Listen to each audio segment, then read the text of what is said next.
नमस्कार दोस्तों, आप सभी का स्वागत है हिंदी ज्ञान भंडार में। आज हम आपके लिए लेके आए हैं टीजीटी पीजीटी एग्जाम के लिए हिंदी का प्रैक्टिस सेट। इस सीरीज में आपका चैप्टर वाइज प्रैक्टिस कराया जा रहा है। इस वीडियो में हमने राम काव्य पर आधारित उन प्रश्नों को लिया है जो कि पिछली कई परीक्षाओं में पूछे जा चुके हैं, आगामी परीक्षा में इसको पूछने की संभावना है, जिस कारण से यह वीडियो आपके लिए बहुत ही महत्वपूर्ण होने वाला है। इसको बिना स्किप किए अंत पूरा देखिएगा।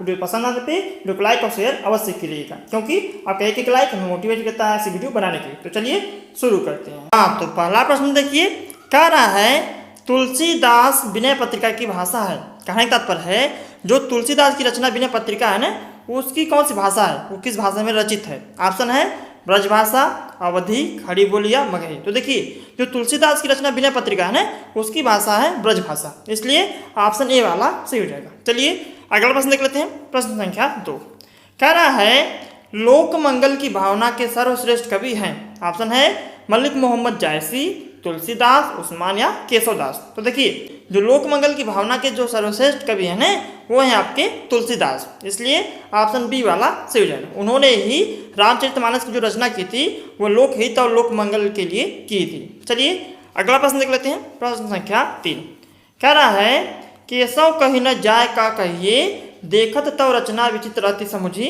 मन ही मन रहिए। के रचयिता हैं। कहने का तात्पर्य है जो ऊपर ये पंक्ति दी गई है इसकी रचयिता कौन है। ऑप्शन है तुलसीदास, रहीम, केशवदास या भारतेंदु हरिश्चंद्र। तो देखिए जो यह रचना दी गई है ना कि केशव कही न जाय का कहिए, देखत तव रचना विचित्र अति समुझई, मन ही मन रहिए, इसके रचनाकार हैं आपके तुलसीदास जी, इसलिए ऑप्शन ए वाला सही हो जाएगा। चलिए अगला प्रश्न देख लेते हैं। प्रश्न संख्या 4 कह रहा है विनय पत्रिका किस भक्ति काव्य परंपरा की रचना है।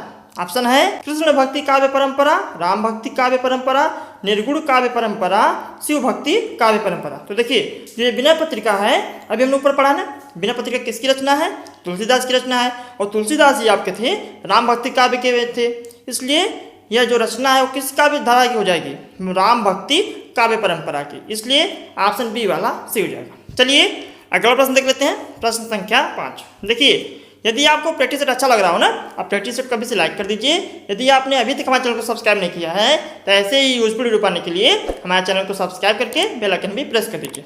देखिए प्रश्न संख्या 5 कह रहा है कवि केशवदास की कौन सी कृति अपने वर्ण विषय की अपेक्षा छंदों की विविधता में भटक गई लगती है। कहने का तात्पर्य है कि वह कौन सी ऐसी रचना है ना केशवदास की जो अपने वर्ण विषय से भटक गई है।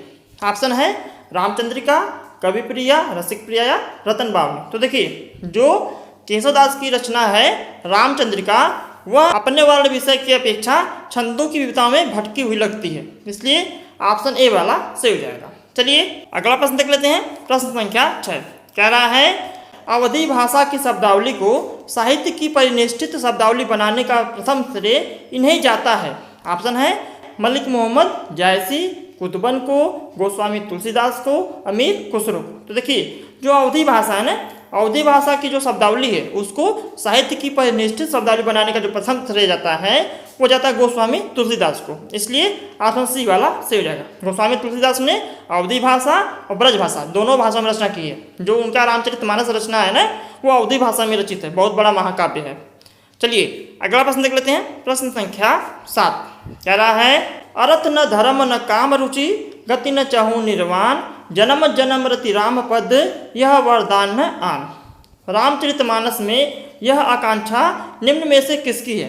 कहने का तात्पर्य है यह जो ऊपर पंक्ति दी गई है ये रामचरितमानस की पंक्ति है, यह पंक्ति के द्वारा कौन अपनी आकांक्षा को प्रकट कर रहा है। ऑप्शन है भरत, सबरी, सुग्रीव या हनुमान। तो देखिए ऊपर की पंक्ति द्वारा जो अपनी आकांक्षा प्रकट कर रहे हैं वो कर रहे हैं भरत जी, इसलिए ऑप्शन ए वाला सही हो जाएगा। ये पंक्ति रामचरितमानस के अयोध्या कांड से ली गई है, ठीक है ना। चलिए अगला प्रश्न देख लेते हैं।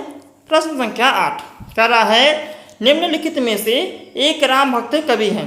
ऑप्शन है कृष्णदास, नाभादास, ध्रुवदास या श्रीभट्ट। तो देखिए जो ऑप्शन दिया गया है उनमें से जो नाभादास थे वो राम भक्त कवि थे, क्योंकि वह तुलसीदास के समकालीन थे, तुलसीदास के समकालीन थे और वो भी राम भक्त काव्य के थे, तुलसीदास भी, और ये भी राम भक्त काव्य के थे, और इनके गुरु का नाम क्या था, अग्रदास था, इसलिए ऑप्शन बी वाला सही हो जाएगा। चलिए अगला प्रश्न देख लेते हैं। प्रश्न संख्या 9 कह रहा है गोस्वामी तुलसीदास जी की कुल कितनी कृतियों में उत्तरकांड संबंधी वर्णन मिलते हैं। कहने का तात्पर्य है कि उनकी कितनी ऐसी रचनाएं हैं जिसमें उत्तरकांड में जो वर्णन किया गया है वो सभी में किया गया है। ऑप्शन है 2, 4, 3 या 1। तो देखिए तुलसीदास की कुल 4 रचना ऐसी हैं जिसमें उत्तरकांड का वर्णन मिलता है, इसलिए ऑप्शन बी वाला सही हो जाएगा। और 4 रचना कौन कौन सी हैं? पहली रचना तो है रामचरितमानस, जिसमें वो मिलता ही मिलता उत्तरकांड। दूसरी है गीतावली, तीसरी है भैरव रामायण और चौथी है आपकी कवितावली। ठीक है ना। चलिए अगला प्रश्न देख लेते हैं। प्रश्न संख्या 10 कह रहा है रामचरितमानस के उत्तरकांड के संबंध में असत्य कथन का चयन कीजिए। ऑप्शन है इसमें राम के लोकाश्रय आनंद का चित्रण है, यह कवि की कालजयी रचना का समापन बिंदु है, इसमें शैव एवं वैष्णव मतों का समन्वय दृष्टिगत होता है, इस कांड में कवि के युगीन समस्याओं का उचित तथा सर्वग्राही सम्मान दिया गया है। देखिए उत्तरकांड के संबंध में ना जो ऑप्शन बी में कथन दिया गया है ये असत्य कथन है, बाकी तीनों सत्य हैं, इसलिए ऑप्शन बी वाला सही हो जाएगा। अगला प्रश्न देखते हैं। प्रश्न संख्या 11 कह रहा है तुलसीदास ने कौन सी रचना कली काल से मुक्ति पाने हेतु लिखी है। ऑप्शन है कवितावली, विनय पत्रिका, रामाज्ञा प्रश्न या हनुमान बाहु। तो देखिए जो तुलसीदास ने कली काल से मुक्ति पाने के लिए रचना की थी ना उसका नाम है विनय पत्रिका, इसलिए ऑप्शन बी वाला सही हो जाएगा। चलिए अगला प्रश्न देख लेते हैं। प्रश्न संख्या 12 कह रहा है संसार अपार के पार को सुगम रूप नौका लियो, कलि कुटिल जीव निस्तार हित वाल्मीकि तुलसी भयो। यह निम्नलिखित में से किसकी उक्ति है? जो ऊपर उक्ति दी गई है या किसकी है? रहीम की है, स्वामी अग्रदास की है, नाभादास की है या रामानंद की है। तो देखिए जो यह ऊपर उक्ति दी गई है ना यह उक्ति आपकी है नाभादास की, इसलिए ऑप्शन सी वाला सही हो जाएगा। चलिए अगला प्रश्न देख लेते हैं। प्रश्न संख्या 13 कह रहा है रामचरितमानस में विभत्स रस का प्रयोग किन कांडों में मिलता है। ऑप्शन है अरण्य कांड और लंका कांड, सुंदर कांड और उत्तरकांड, बाल कांड और अयोध्या कांड, उपर्युक्त सभी कांडों में। तो देखिए रामचरितमानस में जो विभत्स रस का प्रयोग किया गया ना वह है अरण्य कांड और लंका कांड में मिलता है, इसलिए ऑप्शन ए वाला सही हो जाएगा। चलिए अगला प्रश्न देख लेते हैं। प्रश्न संख्या 14 कह रहा है सीता को प्रधानता देकर लिखा गया काव्य सीतायन की रचयिता है। जो सीतायन रचना हुई है इसकी रचयिता कौन है? ऑप्शन है नाभादास, पोलंकी राममूर्ति, जानकी रसिक शरण, रामप्रिया शरण। तो देखिए जो सीतायन रचना है ना सीतायन के जो रचनाकार हैं वो हैं आपके रामप्रिया शरण दास, इसलिए ऑप्शन डी वाला सही हो जाएगा रामप्रिया शरण। चलिए अगला प्रश्न देख लेते हैं। प्रश्न संख्या 15 क्या कह रहा है? कह रहा है भक्तमाल की रचयिता नाभादास के गुरु का नाम था। ऑप्शन है नरहरिदास, वल्लभाचार्य, विठलनाथ या अग्रदास। देखिए अभी हमने ऊपर बताया ना कि नाभादास के गुरु कौन थे? अग्रदास, इसलिए ऑप्शन डी वाला सही हो जाएगा। चलिए अगला प्रश्न देख लेते हैं। प्रश्न संख्या 16 कह रहा है निम्नलिखित विकल्पों में से जो राम भक्ति काव्य की विशेषता नहीं है उसे छांटिए। ऑप्शन है विष्णु की अवतार रूप में राम का वर्णन, लोकमंगल एवं समन्वय भावना का प्रतिपादन, असद पर सद्वृत्तियों की विजय, कृष्ण की विविध लीलाओं का गायन। तो देखिए जो ऑप्शन डी में दिया गया है कि कृष्ण की विविध लीलाओं का गायन यह राम भक्ति काव्य धारा की परंपरा के लिए असत्य कथन है और बाकी तीनों सत्य हैं, इसलिए ऑप्शन डी वाला सही हो जाएगा। ये जो कृष्ण भक्ति वाला है ना उसमें का कथन हो जाएगा, राम भक्ति का नहीं। ये जो कृष्ण भक्ति वाले थे उसमें लोग कृष्ण की विविध लीलाओं का गायन करते थे। चलिए अगला प्रश्न देख लेते हैं। प्रश्न संख्या 17 कह रहा है राम कथा पर आधारित तुलसीदास के महाकाव्य का क्या नाम है? ऑप्शन है भरत मिलाप, रामचरितमानस, राम रक्षा स्तोत्र, रामचंद्रिका। देखिए अभी हमने ऊपर बताया ना कि तुलसीदास के द्वारा रचित जो रामचरितमानस है वो अवधी भाषा में रचित है और उनका वह महाकाव्य है, इसलिए ऑप्शन बी वाला सही हो जाएगा। राम कथा पर आधारित तुलसीदास का महाकाव्य का नाम रामचरितमानस। चलिए अगला प्रश्न देख लेते हैं। प्रश्न संख्या 18 कह रहा है निम्नलिखित में से कौन सी रचना तुलसीदास की नहीं है। देखिए बार बार हम कहते हैं जब नहीं वाला प्रश्न आया ना तो प्रश्नों को थोड़ा ध्यान से पढ़ा करिए क्योंकि अक्सर लोग गलती कर देते हैं। ऑप्शन है रामचंद्रिका, कवितावली, गीतावली या विनय पत्रिका। तो देखिए तुलसीदास की रचना विनय पत्रिका भी है, गीतावली भी है और कवितावली भी है। ये जो रामचंद्रिका है ये तुलसीदास की रचना ना होकर किसकी रचना है? केशवदास की रचना है, इसलिए ऑप्शन ए वाला सही हो जाएगा। चलिए अगला प्रश्न देख लेते हैं। प्रश्न संख्या 19 कह रहा है रामचरितमानस किस भाषा में लिखी गई रचना है। ऑप्शन है राजस्थानी, भोजपुरी, अवधी या ब्रजभाषा। तो देखिए अभी हमने ऊपर बताया ना कि रामचरितमानस की भाषा कौन सी है, अवधी, इसलिए ऑप्शन सी वाला सही हो जाएगा। चलिए अगला प्रश्न देख लेते हैं, प्रश्न संख्या 20। कह रहा है लोकनायक वही हो सकता है जो समन्वय करने का अपार धैर्य लेकर आया हो, उनका सारा काव्य समन्वय की विराट चेष्टा है।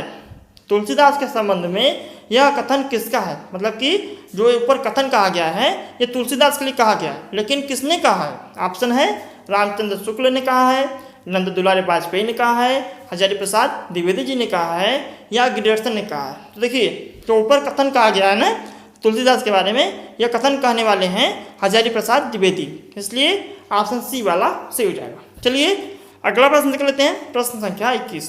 कह रहा है गोद लिए हुलसी फिरे तुलसी हो सुत होए, यह पंक्ति इनमें से किस कवि की है। ऑप्शन है प्राणचंद्र चौहान, नाभा दास, नरोत्तम दास या रहीम। तो देखिए यह जो ऊपर पंक्ति दी गई है ना, यह पंक्ति आपकी है रहीम दास की। रहीम दास और तुलसीदास दोनों लोग परम मित्र थे, ठीक है ना। एक बार की कथन है कि कोई एक लाइन तुलसीदास ने लिखकर रहीमदास को दिया, तो रहीमदास ने उस पंक्ति को पूरा करते हुए उसमें यह लाइन जोड़ दिया था, ठीक है ना, इसलिए यह पंक्ति किसकी जाएगी, रहीमदास की। ऑप्शन डी वाला सही हो जाएगा। चलिए अगला प्रश्न देख लेते हैं, प्रश्न संख्या 22। कह रहा है स्वामी अग्रदास किस काव्यधारा के कवि थे। ऑप्शन है निर्गुण संत काव्यधारा, प्रेमाश्रयी काव्यधारा, राम भक्ति काव्यधारा या कृष्ण भक्ति काव्यधारा। तो देखिए जो स्वामी अग्रदास थे ना वो राम भक्ति काव्यधारा के कवि थे, इसलिए ऑप्शन सी वाला सही हो जाएगा। और ये कौन थे, ये नाभा दास के गुरु थे। चलिए अगला प्रश्न देख लेते हैं, प्रश्न संख्या 23। कह रहा रूपकों का बादशाह किसे कहा जाता है। ऑप्शन है तुलसीदास, सूरदास, कबीरदास या परमानंद दास। देखिए जो रूपकों का बादशाह कहा जाता है ना वो तुलसीदास को कहा जाता है, इसलिए ऑप्शन ए वाला सही हो जाएगा। चलिए अगला प्रश्न देख लेते हैं, प्रश्न संख्या 24। कह रहा है गोस्वामी जी के पिता का नाम था। ऑप्शन है गंगाराम, आत्माराम, देवता दिन या इनमें से कोई नहीं। तो देखिए गोस्वामी से तात्पर्य है ना गोस्वामी तुलसीदास से, तो गोस्वामी तुलसीदास के जो पिता का नाम था वो था आत्माराम, इसलिए ऑप्शन बी वाला सही हो जाएगा। तुलसीदास के पिता का नाम आत्माराम दुबे, माता का नाम तुलसी देवी, पत्नी का नाम रत्नावली। चलिए अगला प्रश्न देख लेते हैं, प्रश्न संख्या 25 जो कि हमारा अंतिम प्रश्न है, उसके बाद आपको अपना प्रश्न मिलेगा। कह रहा है रामानंद ने किस पुस्तक में अपनी पूरी गुरु परंपरा का उल्लेख किया है। ऑप्शन है आनंद भाष्य, पंचस्तवी, सहस्त्र गीति, रामार्चन पद्धति। तो देखिए जो रामानंद की रचना है जिसमें उन्होंने अपनी पूरी गुरु परंपरा का उल्लेख किया है, उस रचना का नाम है रामार्चन पद्धति, इसलिए ऑप्शन डी वाला सही हो जाएगा। चलिए एक प्रश्न आपके लिए है जिसका उत्तर आपको कमेंट करके देना है। आपका प्रश्न क्या है, आपका प्रश्न है कबीरदास की मृत्यु कहाँ हुई थी। ऑप्शन है काशी, मगहर, बनारस या इलाहाबाद। जिसका उत्तर सही होगा उसके कमेंट को पिन कर देंगे, सभी लोग देख सकते हैं। तो हमें उम्मीद है कि आपको वीडियो पसंद आया होगा। यदि वीडियो पसंद आया तो वीडियो को लाइक करें और अपने मित्रों के साथ शेयर भी करें। क्यों, क्योंकि ज्ञान बांटने से ज्ञान बढ़ता है। हमारे सभी अपडेट को पाने के लिए हमारे चैनल हिंदी ज्ञान भंडार को सब्सक्राइब करके बेल आइकन दबाना न भूलें। और हाँ, यदि आपको हमारी पीडीएफ चाहिए ना वीडियो पाने के लिए, आप हमारे टेलीग्राम चैनल हिंदी ज्ञान भंडार को ज्वाइन कर सकते हैं, जो कि बिल्कुल निःशुल्क है। तो मिलते हैं नए वीडियो में नए टॉपिक के साथ, तब तक के लिए धन्यवाद। Thanks for watching.